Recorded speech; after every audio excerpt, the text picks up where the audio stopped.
നേപ്പാളിലെ മലയാളിയായ ബോബി. നേപ്പാളിൽ വന്നു കഴിഞ്ഞാൽ എല്ലാവരും ആഗ്രഹിക്കുന്ന ഒരു സ്ഥലമുണ്ട്, തമൽ.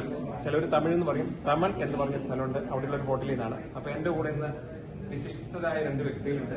ഒന്ന് നാഷണൽ ഗോൾഡ് മെഡലിസ്റ്റ് ട്രിപ്പിൾ ജമ്പില് ബാക്കി പറഞ്ഞു. ട്രിപ്പിൾ ജമ്പിൽ all India inter university gold medallist ആണ്. ഇപ്പം കണ്ണൂര്, കേരള കണ്ണൂര് കുത്തുപറമ്പ് നിർമ്മലഗിരി കോളേജിലെ എഡ്യൂക്കേഷൻ ഡിപ്പാർട്ട്മെന്റ് HOD ആണ്.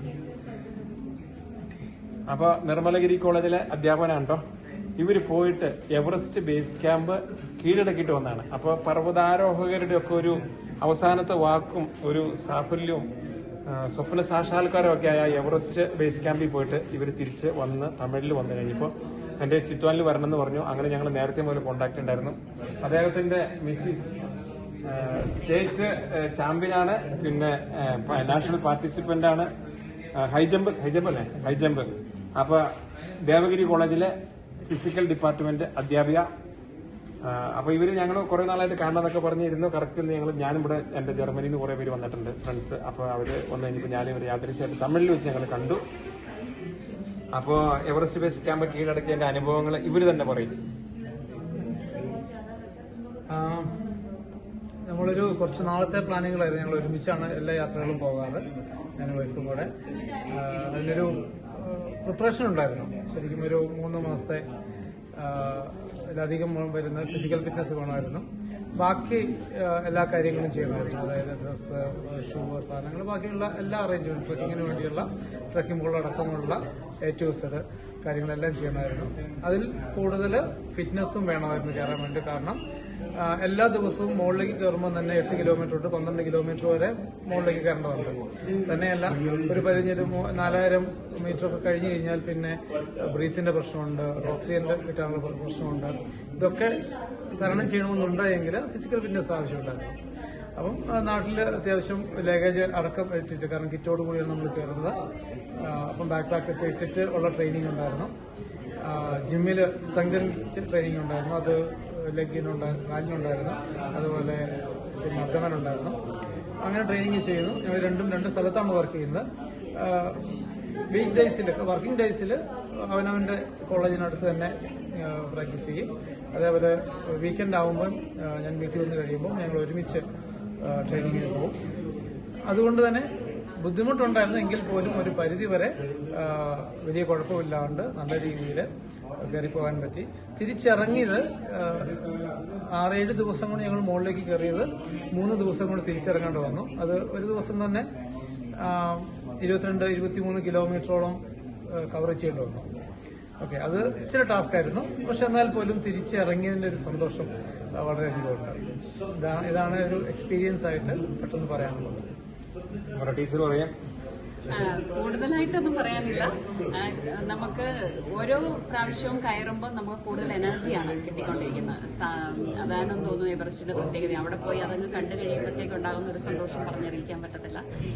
വളരെ ഒരു സാധാരണ ഒരു വ്യക്തിക്ക് ചെയ്യാനായിട്ട് സാധിക്കുന്ന ഒന്ന് തന്നെയാണ് എവറസ്റ്റ് ബേസ് ക്യാമ്പ്. പക്ഷെ അതിന്റെ പ്രിപ്പറേഷൻ തീർച്ചയായിട്ടും നല്ലപോലെ ചെയ്തെങ്കിൽ മാത്രമേ നമുക്ക് ഈ ഒരു ബുദ്ധിമുട്ടുകൾ ഉണ്ടെങ്കിലും കടന്നു പോകാനായിട്ട് സാധിക്കുകയുള്ളൂ. നമുക്ക് ഇതിനുവേണ്ടിയൊക്കെ സഹായിച്ചത് ഫൈസാണ് നമ്മുടെ ടീമിന്റെ കോർഡിനേറ്റർ ഉണ്ടായിരുന്നത്. ഓരോ കാര്യങ്ങളും ഫൈസ് വഴി എല്ലാം ഫൈസ് പറയുന്നതിനനുസരിച്ചിട്ട് നമ്മൾ ചെയ്തു.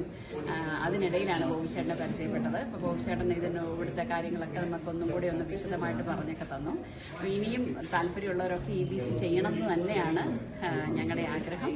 കാരണം നമ്മുടെ ലൈഫിലെ ഒരു വലിയൊരു അച്ചീവ്മെന്റ് തന്നെയായിരിക്കും. അപ്പം അത് ചെയ്യാൻ സാധിക്കുന്നവരെ തീർച്ചയായിട്ടും ചെയ്യുക. ഫിസിക്കൽ ഫിറ്റ്നസും മെന്റൽ ടഫ്നെസ്സും നന്നായിട്ട് വേണം. ക്ലൈമറ്റ് നമുക്ക് പ്രെഡിക്റ്റ് ചെയ്യാനായിട്ട് സാധിക്കില്ല. ചില സമയത്ത് ലുക്കിലേത് ഞങ്ങൾക്ക് ഫ്ലൈറ്റ് കിട്ടാതിരുന്നതുകൊണ്ട് ഞങ്ങൾ 2 ദിവസം ബൈ റോഡ് ട്രാവൽ ചെയ്തിട്ടാണ് സുർക്കയിലെത്തിയത്. സുർക്കയിൽ നിന്നാണ് ഞങ്ങൾ സ്റ്റാർട്ട് ചെയ്യുകയും ചെയ്തത്.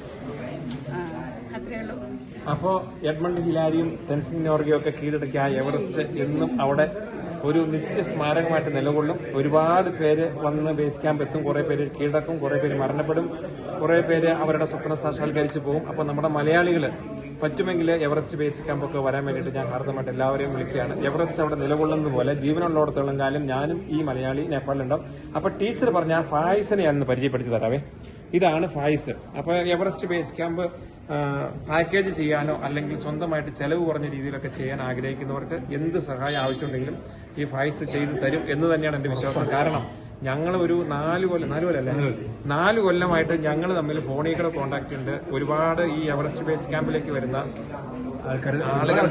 ആളുകളുടെ പൈസയൊക്കെ ഞാനാണ് മാറ്റി കൊടുക്കുന്നതും. അപ്പൊ ഞങ്ങൾ തമ്മിൽ ഒരുപാട് ഇടപാടുകൾ നടത്തിയിട്ടുണ്ടെങ്കിൽ ആദ്യമായിട്ടാണ് കാണുന്നത്. അപ്പൊ അത് ഇന്നാണ് കാണുന്നത്. അട്ടപ്പാടിയിലും വന്ന് താമസിച്ചിട്ടുണ്ട്. അപ്പോ നമ്മുടെ മലയാളികളൊക്കെ പറ്റുമെങ്കിൽ നേപ്പാളിൽ വരിക. നേപ്പാളിൽ എവറസ്റ്റ് ബേസ് ക്യാമ്പ് കീഴടക്കാൻ ഇപ്പോൾ ഒരുപാട് മലയാളികൾ വന്നു തുടങ്ങി. അവര് എവറസ്റ്റ് കീഴടക്കാനും നമ്മുടെ മലയാളികൾക്ക് സാധിക്കട്ടെ എന്ന് ഞാൻ ആശംസിക്കുകയാണ്. ഷെയ്ഖാൻ കയറിയതല്ലേ? ഷെയ്ഖാൻ കയറിയ തന്നെ ഇപ്രാവശ്യം ഒരു ഗേൾ പോകുന്നു, സുഹറ എന്ന് പറഞ്ഞൊരു പെൺകുട്ടി. അപ്പൊ ഒരു എവറസ്റ്റ് കീഴടക്കാൻ വേണ്ടിട്ട് ഒരു മലയാളി ഇപ്പൊ പുറപ്പെട്ടിട്ടുണ്ട്. സുഹറ എന്നാണ് പേരെന്നാണ് ഇപ്പൊ ഫൈസ് പറഞ്ഞല്ലോ. അപ്പൊ എവറസ്റ്റ് കീഴടക്കുന്ന ചരിത്ര നിമിഷം പിറക്കട്ടെ എന്ന് നമുക്ക് എല്ലാവരും പ്രാർത്ഥിക്കുക. അവളുടെ വലിയൊരു ആഗ്രഹത്തിലോട്ടാണ് ആള് പോകുന്നത്. ഒരുപാട് കഷ്ടപ്പെട്ടിട്ടാണ് പോകുന്നത്. അവളൊരു മദറാണ്, 2 കുട്ടികളുണ്ട്.